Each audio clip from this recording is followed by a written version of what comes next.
What's up, man? What's up, Deshaun? How you doing, man? Good, man. How are you? I'm good. I'm good. I'm good. I'm glad we finally got you on Technical File Podcast, man. I know you a busy guy, so I appreciate you for getting on the show. Um, my name's Abdi, bro. I'm a big fan, honestly. For those of you guys who don't know, this is Deshaun Highler, ELAC. He was at ELAC. He's at Sacramento State now. We'll talk about that in a bit.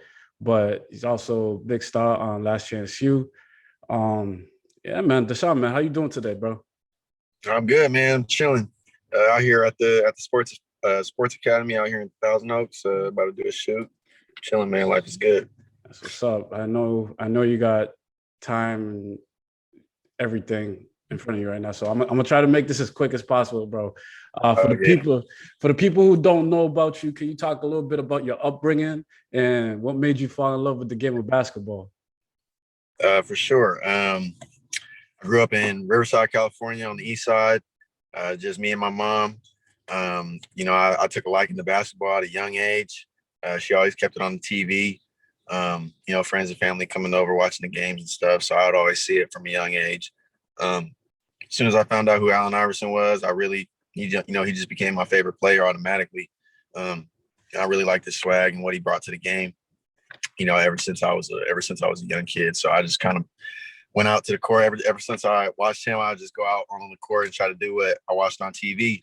Um, and then I started playing my first games when I was 5. My first like Parks and Rec team down at the park.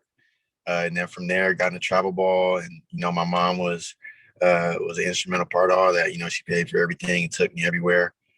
Was in the gym all day sometimes if she needed to be. But it was just me and her just grinding for this little basketball dream. She always kept me right on my grades, and it was like that. It was pretty smooth, pretty basic. It was just basketball in school, and my mom keeping me on track. So the two main inspirations here are Allen Iverson and your mom. And you did talk about your mom a lot and how inspirational she was towards your basketball journey and how you're still using her right now as an inspiration, which I give kudos to you for. And again, my condolences out to you, bro. But yeah, man, let's move on to the readjustments and the adversity. You were headed to UTEP, but they made changes before you had, fully committed out there. Did that make you upset, or was that kind of a blessing in disguise? Definitely both.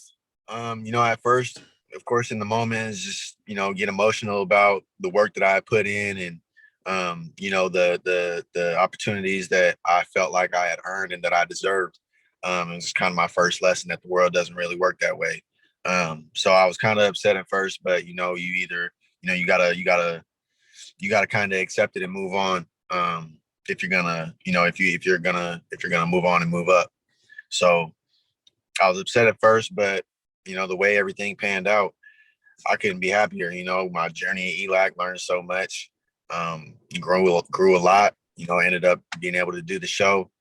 Ended up at Sac State, where now I feel like I'm where I belong. So definitely a blessing in disguise as well. That's what's up. I agree with you. I do think it was a blessing in disguise. Do you want to talk to us a little bit about ELAC? I know you mentioned it there a little bit, but did you regret making that choice after you heard about UTEP, or did you have other schools that you was thinking about going to? No, it was I called my travel ball coach, who was like really like my mentor. He really helped me figure everything out and handle everything. His name was Marvin Lee. But as soon as I left the meeting with the new UTEP coaches, who said they were going to be switching things up, um, I called Marvin and I was like, this is what's going on. He said, do you want to go to ELAC or do you want to go to a national JUCO? I said, I want to come home. Uh, so that's how I ended up at ELAC. And I couldn't be happier with my decision. Connected with Coach Mosley. He still teaches me things about life. We talk about um, uh, next steps for me, basketball and business, just about life things. Tells me what's going on with him. And that connection is for life. So I couldn't be happier with my decision. Like relationships like that wouldn't have happened without it. All right. And I mean, you and Coach Mosley, you shared a special bond, and you guys had a close relationship, but also butted heads. Do you want to kind of talk about that a little bit? Yeah. Well, we both are really similar in the way that we're just trying to win the game. And have we both sometimes had different ways that we felt like we had to get that done. And I kind of like a strong personality, had to learn to reel back, especially versus the coach. So that's where our button heads came in, but there was never anything serious. It was all just us trying to win and just being competitive, just fire. Right. And I had Coach Mosley on a couple weeks ago. We had talked about JUCO and the opportunities JUCO has for young players. Do you have any messages to the young guys dismissing that opportunity to possibly go JUCO? Yeah, for sure. Don't dismiss it. Don't write it off. Don't think that you're bigger than JUCO. When I was coming out of high school, that was probably the greatest lie that I ever told myself, is that I was ready to go D1. And I regret it. If I do regret one thing, it's probably not taking that JUCO route seriously in the beginning and giving it a serious look, because things might have happened a little faster for me. But I'm not upset with how things panned out for me. I'm cool with the road that I took. But I would definitely say that for anybody who's dismissing that opportunity, that you shouldn't be, that you should definitely be giving it a serious look. I agree with you, man. To the young cats out there, seriously, man, D1 and D2, that's all they're thinking about. And that shouldn't be it. But talk about Sacramento State, man. It's your first year, you're junior, Give us a little insight on how that was during COVID and everything. It was weird. Like we were practicing, we weren't practicing. We had to wear masks in practice for months. And that was kind of like torture. I was like getting waterboarded during practice. But it was just strange. It was just strange. That's the best way to describe it. The schedule was different. We didn't play the whole league through and then play them back on the opposite end, like home and away, like how you normally would during the season. We would go, if we had a like any opponent that we had, we would like take a trip and we would play 2 games out there. Or they would take a trip to Sacramento and play 2 games out here on like a Thursday and a Saturday. So it'd be kind of like a mini series. Right. It'd be like a mini series instead of like normally a Thursday, Saturday game would be 2 different opponents. Yeah, that's mad different, man. Honestly, super different. So it was cool. It was cool though, getting to play at that level, because the basketball level was still the same. Everybody, it was still, just as serious. Wasn't nothing different, but the schedule and no fans. But yeah, everything else is pretty cool. Are you excited for next year, and how are you preparing yourself? Just working really hard, just in the gym, in the weight room, with my teammates and on my own. Just continuing to improve every day, getting ready for next season. And I'm really excited for next season. I'm looking to have a big year. That's what's up. I like to hear that, man. Honestly, we looking at the NBA draft next year or the year after. You're thinking about it? We're gonna see. We're gonna see how I do this season. We're gonna see how the season goes, and we'll evaluate at the end of the season. But it's definitely on the radar. It's definitely on the radar. Or overseas, man. They make bread out there too, bro. So, like, yeah, I'm shooting for the top. I like that. See, I like that. I got a couple questions about Last Chance U, if you don't mind, before you go. Of course. So the production of the entire docuseries was great. Can you talk about the soundtrack? Like, honestly, man, did they like take your phones and they looked at the sound, the music y'all was listening to, and just like throw it in there? Because you saw a lot of Drake, So I was like, yeah. No, I gotta give them a lot of credit. There wasn't much input from us on our end.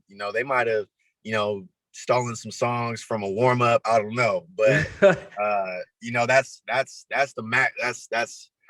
that's the most that I know about that. I gotta give them a lot of credit. They did that all on their own. Word. So what was a scene that was cut by the producers that you wish was on the docuseries? Ooh. Tough question. I know. You can take your time, bro. No question. Yeah. That was cut. So one that's funny is Mosley. We're in the middle of practice, and I think somebody had turned the ball over like one too many times or something, and he had gotten to one of his modes. Yeah. And he tried to go off and take off down the court, and he tripped, and everybody was dying because he just fell out. He fell down. He was just laid out on the ground, just laughing. We were crying, man. And he don't cuss. Funny. He doesn't even cuss. I wonder what he said after all that. He was like, "Shoot, man." Oh man. He's like, "Shoot, man. I'm trying to turn y'all up. Now I done busted myself." He doesn't. Oh man, great guy, man. Absolutely. What was your favorite moment throughout that entire docu-series, I should say? Was it the end, finding out about COVID? It could be anything. Mm-hmm. What was your favorite moment? My favorite moment would have to be the last win. That last win versus Hancock. Just because being there and remembering what it felt like, for us to all we were all fighting. Everybody was giving everything that they had. Even the bench guys who weren't in the game were as invested as they could be in the game.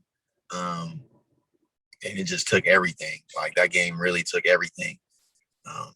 And we won, and it was worth it, and it paid off. And I think that was like really the perfect setup for us to go and take that momentum into the tournament.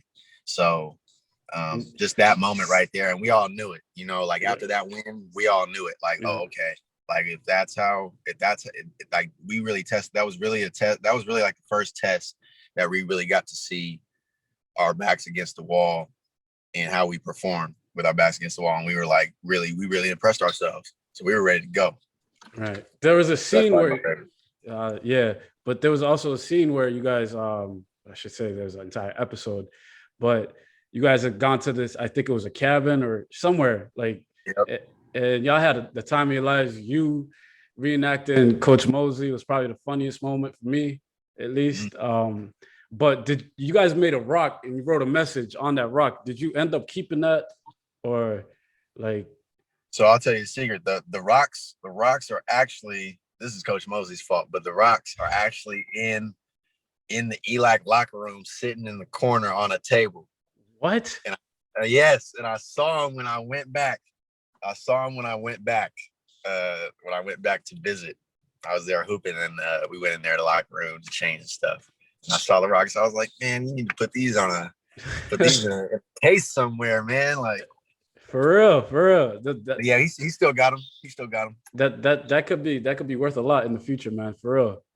Right. Honestly, but man, I know you got to shoot that you got to do. So I'm gonna let you go. But before you go, man, can you talk to us a little bit about mental health and the effect that has, not just for like the regular people in the world, but like ball players like you and like athletes in general? Ball players. Mental health that's a real broad topic. It's a lot to unpack when you're getting into that field.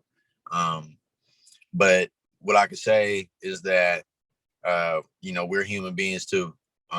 In that we have feelings, we have doubts about ourselves, just like everybody else does. Probably at a much higher level.